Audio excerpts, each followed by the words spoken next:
اعوذ باللہ من الشیطان الرجیم بسم اللہ الرحمن الرحیم۔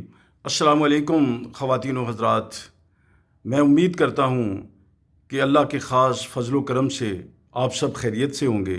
اللہ کریم ہم سب کو اپنے حفظ و امان میں رکھے اور ہمیں آسانیاں عطا فرمائے۔ آج میں آپ کو ایک ایسا صدقہ بتانے لگا ہوں جو احادیث میں بڑا جس کو پرائرٹی دی ہے مفسرین نے، اور وہ اتنا مشکل بھی نہیں ہے، بڑا آسان کام ہے اور صدقہ جاریہ ہے، اور اس دور میں تو اس کی بہت ضرورت ہے۔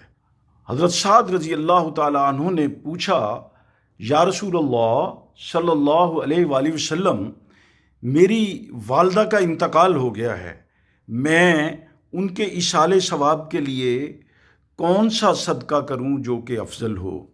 تو حضور صلی اللہ علیہ وآلہ وسلم نے فرمایا کہ سب سے افضل صدقہ جو ہے وہ پانی کا ہے۔ یہ سن کر حضرت سعد رضی اللہ تعالی عنہ نے اپنی والدہ کے ایصال ثواب کے لیے ایک کنواں جو ہے وہ کھدوا دیا۔ اچھا، اب یہ جو پل، تالاب اور یہ رفاہ عامہ کے جو کام ہیں جن کو ہم رفاہ عامہ کہتے ہیں، اس میں یہ جو ہے لوگ، میں نے پہلے وہ چھوٹا ہوتا تھا تو لوگ قبرستانوں میں یا قبرستان کے راستوں میں وہ نلکے لگوا لیتے تھے، وہ ہینڈ پمپ جس کو کہتے ہیں، اچھا وہ لگوا دیتے تھے کہ لوگ پانی پئیں، یہاں سے وہ جانور، انسان، حیوان، وہ چھوٹی چھوٹی لوگ ٹینکیاں بنا دیتے تھے راستوں میں گھوڑوں کے، جانوروں کے پانی پینے کے لیے، جو ہے نا وہ یہ کر دیتے تھے۔ ایک شعر مجھے جو ہے نا وہ بچپن میں یاد ہو گیا تھا، اسکول کے زمانے میں ہی۔